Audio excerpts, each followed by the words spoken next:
P S സിക്ക് തയ്യാറെടുക്കുന്ന സമയത്ത് ഞാൻ പറയുന്ന ഒരു കാര്യം ചെയ്യുന്നത് നന്നായിട്ടുണ്ടാവും കേട്ടോ. അഥവാ കമ്പൈൻ സ്റ്റഡി എപ്പോഴും നല്ലതാണ്.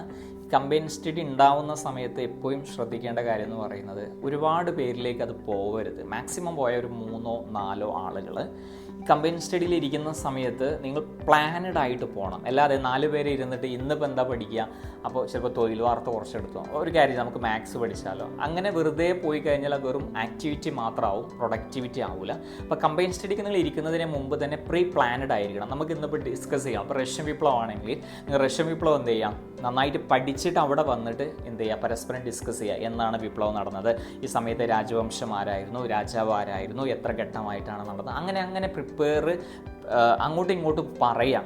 എന്നതിന് ശേഷം നിങ്ങൾ എന്ത് ചെയ്യുക, അതിൻ്റെ ഒരു എക്സാം കൂടി അറ്റൻഡ് ചെയ്യണം. Topic exam. ഇപ്പോൾ റഷ്യൻ വിപ്ലവം പഠിച്ചിട്ട് ആ ടോപ്പിക് എക്സാം കൂടി അറ്റൻഡ് ചെയ്യുക. അപ്പോൾ അതിൻ്റെ ബുക്ക് ലാമൻ സൊല്യൂഷൻസ് പുറത്തിറക്കിയിട്ടുണ്ട്. നിങ്ങൾ എന്ത് ചെയ്യുക, താഴെ കാണുന്ന നമ്പറിൽ കോൺടാക്ട് ചെയ്തിട്ട് ആ ബുക്ക് വാങ്ങിക്കുക.